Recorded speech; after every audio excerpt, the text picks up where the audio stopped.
దేవుడు నోవహు కొండ మీద బలర్పిస్తున్నప్పుడు ఆ విషయాన్ని దేవుడు చెప్తాడు. ఎందుకు ఈ విషయం చెప్తున్నానంటే, ప్రతి స్త్రీ అయినా ప్రతి పురుషుడైనా బలహీనుడే. ప్రతి ఎవరైనా సరే, ఎంత లెవెల్ ఉన్నా సరే, వాళ్ళు ఎంత అగ్రస్థానంలో ఉన్నా సరే, వాళ్ళు బలహీనులేని బైబిల్ చెప్తుంది. వాళ్ళు ఇప్పటి నుంచే కాదు, బాలకాలం నుంచే బలహీనులు. చూడు ఒకసారి చదువుదామమ్మా. అప్పుడు యెహోవా ఇంపైన సువాసనను ఆగ్రహించి ఇక మీదట నరులను బట్టి భూమిని మరలా శపించను ఎందుకనగా నరుల హృదయ ఆలోచన అంతా వారి బాల్యము నుండి చెడ్డది. దేవుడు ఎప్పుడు గ్రహించాడు?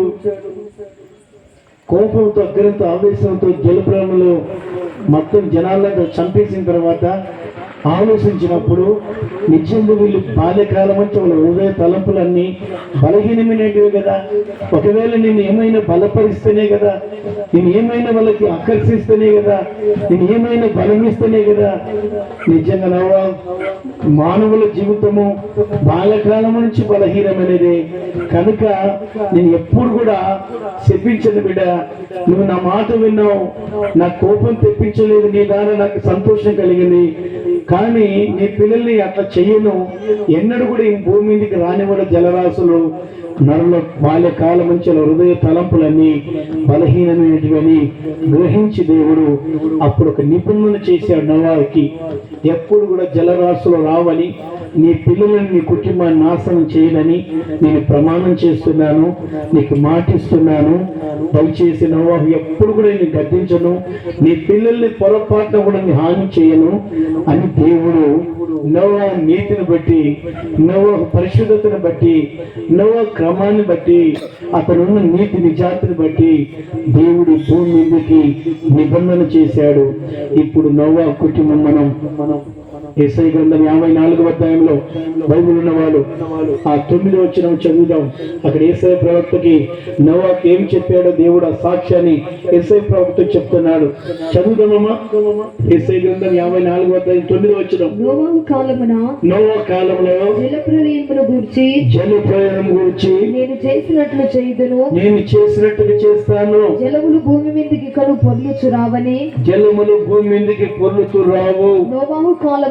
నోవా కాలంలో నేను ఒట్టు పెట్టుకున్నట్లు దేవుడు నోవాకి ఒట్టు పెట్టుకున్నాడంట.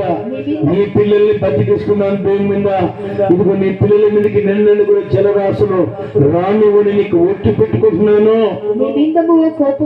నీ మీద ఎప్పుడు కూడా కోపపడను నోవా, నిన్ను గద్దింపనని, నేను ఎన్నడూ నీ పిల్లలు గాని నిన్ను గాని గద్దించను. నేను ఒట్టు పెట్టుకున్నాను. పర్వతములు తొలగిపోయినను, మెట్టులు తత్తరిల్లిపోయినను, నా కృప నిన్ను విడిచిపోదు. నా కృప నీ పిల్లల్ని గాని నీ కుటుంబాన్ని గాని విడిచిపెట్టి వెళ్ళదు. చెప్పలు పడదాం గట్టిగా, గట్టిగా చెప్పలు పడదాం. హల్లెలూయా, హల్లెలూయా. దేవుని బిడ్డలారా, నీ భుజ బలము, నీ ఖండ బలము, లేదంటే నీ కుల బలము, నీ డబ్బు బలం చూసుకొని ఎదురీగి ఈ లోకంలో జీవించకూడదు. మనుషులను నమ్ముకోకూడదు, ఆస్తులు నమ్ముకోకూడదు. సృష్టికర్త అయిన దేవుని నువ్వు నమ్మాలని దేవుని వాక్యము హెచ్చరిస్తుంది. అందుకొరకే బైబిల్లో ఈ రోజున ప్రతి తలంపులు, ప్రతి హృదయం చెడిపోయిందట. బాలకాలం నుంచి అంతా, ఇప్పుడే కాదు, యవన కాలం వచ్చింది, వయసు వచ్చిన తర్వాత ఎన్నో ఆశలు ఉంటాయి, ఎన్నో కోరికలు ఉంటాయి, అప్పుడు తలంపులు కాదట. బాలకాలం నుంచి అంతా ప్రతి స్త్రీకి, ప్రతి పురుషునికి బలహీనమైన తలంపులు. అందుకొరకే బాలకాల పాపములు గాని, యవన కాల పాపములు గాని, వృద్ధాపకాల పాపములు గాని, 3 పాపాలు ఉంటాయి మనుషులకి. బాలకాల పాపాలు కూడా ఉన్నవని అందుకొరకే దావీదు అంటాడు, అయ్యా నా బాలకాల పాపములు జ్ఞాపకం చేసుకోగాక అంటాడు. యవన కాల పాపములు ఉన్నాయి, వృద్ధాప్యకాల పాపములు ఏం పాపములు, వాళ్ళు ఏం పాపం చేయరు.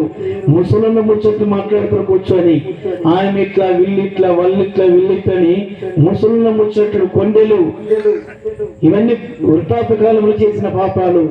బాల్యకాలంలో చిన్న చిన్న చినుపులు, దొంగతనాలు, అబద్ధాలు, చిన్న చిన్న చేసి యవన కాలంలో శరీరాశలు, నేత్రాశలు, జీవడములు. ఇవన్నీ బాలకాలం నుంచి నరుని కొంటవని బైబిల్ చెప్తుంది. అందుకొరికి రాత్రి వాక్యం ఏంటంటే, దేవుని బిడ్డ, ప్రతి మనిషికి పగవాళ్ళు ఉంటారు, భూమి మీద శత్రుడుగా ఉంటాడు. కనుక మనుషులను నమ్మకూడదు, దేవుని ఒక్కడే నమ్మాలి. ఎందుకు దేవుని నమ్మాలంటే, తల్లి గర్భములో 9 మాసాలు వాన ఎండలేని చోట పెంచి పెద్ద చేసిన దేవుడే. నువ్వు గర్భఫలముగా ఉన్నప్పుడే, తల్లి గర్భంలో ఉన్నప్పుడు ఆయన కన్నులు చూసావని బైబిల్ చెప్తుంది. ఇప్పుడు మనకు రెక్కలు వచ్చే పెద్దవాళ్ళమైనా, తెలివి ఉంది, జ్ఞానం ఉంది, ఏమైనా చేయగలుగుతాయి. ఇప్పుడు నువ్వు అప్పుడు ఒక రక్త గడ్డగా ఉన్నప్పుడు నువ్వేం చేయలే. మీ అమ్మ వ్యతిరేకం తింటే పడిపోతుంటివి, దేవుడు చూడకపోతే ఎప్పుడు పడిపోతుంటివి. అది నువ్వు జ్ఞాపకం చేసుకోవాలి. కానీ ఇప్పుడు పెరిగి పెద్దగా అయిన తర్వాత, నేను పెరిగి పెద్దగా అయినాను, నేను ఇట్లా తిరుగుతా అట్లా తిరుగుతా, దేవుడు లేడు, వాది లేదంటే నువ్వు కొత్తగా తెలియని వాడవు. దేవుని పుట్టుకలు జ్ఞాపకం చేసుకున్నాను వాడవు. అంటే దేవుడు చేసిన మేలు జ్ఞాపకం చేసుకోకుండా డబ్బుని, హోదని, యవన కాలాన్ని ఇవన్నీ జ్ఞాపకం చేసి కృతజ్ఞత లేని నాను, కృతజ్ఞత లేని వాడవు. దేవా, ఈరోజు నేను కుక్కగా పుట్టలేదు, పందిగా పుట్టలేదు, పక్షిగా పుట్టలేదు, జంతువుగా పుట్టలేదు. నీ పోలికలు, నీ రూపములు నన్ను పుట్టించావు.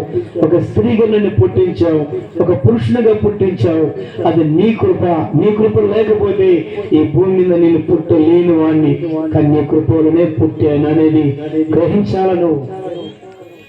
అందుకనికి భూమి మీద ప్రతి మనిషికి పగవాళ్ళు ఉంటారంట, ప్రతి మనిషికి శత్రువుడు ఉంటాడంట. శత్రువుడు ఏం చేశాడు తెలుసా? ఎవరైనా కానీ నీకు శత్రువుడు అయ్యారనుకో, ఇంటి పక్కలలో, ఇరుగు పొరుగు వాళ్ళు, నీ బంధువులు, నీ అన్నదమ్ములు ఎవరైనా, నీవు ఎప్పుడు చచ్చిపోతావు అని ఆలోచిస్తారంట శత్రువులు. ఎప్పుడు నీ కుటుంబం నాశనం అవుతుందని ఆలోచిస్తారని కుటుంబాలు. నువ్వు ఎప్పుడు చచ్చిపోతావు, లేదంటే నువ్వు ఎప్పుడు పాడైపోతావు, ఎప్పుడు నాశనం అయిపోతావు అని శత్రువుడు ఎప్పుడు కోరుకుంటూ ఉంటాడంట. ఎప్పుడు శపిస్తూనే ఉంటాడంట. పోతే పోతే ఎవరైనా యాక్సిడెంట్ అయి చచ్చిపోతే మేలు కదా, లేదా పండుకున్నప్పుడు ఏదైనా పాము వచ్చి కొడికి చచ్చిపోతే మేలు కదా, లేదా పండుకున్నప్పుడు ఏదైనా ఇల్లు కూలిపోయి చచ్చిపోతే మేలు కదా. ఎప్పుడు వస్తుందో వార్త వాళ్ళ ఇంట్లో, ఎప్పుడు ఎలాగో శపిస్తూనే ఉంటాడు జనాలు. దేవుని బిడ్డలారా, నీ మీద నాశనం కోరుకోవలసిన శత్రువులు, నీ మీద పగపట్టి, నీ మీద కోప్పడి నీ నాశనం కోరుకున్న వాళ్ళు, వాళ్ళ ఎదుట కూడా నువ్వు విజయ పతాకంగా, లేదంటే ఒక ఉన్నత స్థానంలో, ఒక అత్యున్నత స్థానంలో నువ్వు నిలబడాలంటే, ఈ నరుడు అందరిని కోరుకుంటే నువ్వు నిలబడలేవు. కానీ భూమిని, ఆకాశాన్ని సృష్టించిన సృష్టికర్త అయిన దేవుని అందరూ కోరుకుంటే వాళ్ళందరికీ నమస్కారం చూపిస్తాడు దేవుడు. చెప్పలు కొడుతుంది గట్టిగా. హల్లెలూయా, హల్లెలూయా. నాకేమిలో బ్యాక్గ్రౌండ్, రాజకీయాల బ్యాక్గ్రౌండ్, మా అన్నదమ్ములు, మా బంధువులు ఉన్నారంటే ఇవన్నీ కొందరు నేను చెప్పగారు. వాళ్ళు చెప్పించిన తర్వాత ఆ శాపం తల్లి అవకాశాలు ఉన్నాయి. నాశనం కావాలని కోరుకున్న తర్వాత నాశనమయ్యే కొందరు చెడ్డనోరు, కొందరు చెడ్డ కళ్ళు, చాలా శాపాలు ఉన్న వాళ్ళు కూడా ఉన్నారు. అందుకని నీకు బైబిల్ చూపించబోతున్నాను. మన పితరులు దేవుని యందు భయభక్తులు కలిగి దేవుని కొరకు నీతిగా నిజాయితీగా జీవిస్తుంటే వాళ్ళ మీద చాలా మంది పగబట్టిన వాళ్ళు చాలా మంది ఉన్నారు, వాళ్ళ మీద కోపపడిన చాలా మంది ఉన్నారు. ఎప్పుడైనా చచ్చిపోతాడో, ఎప్పుడు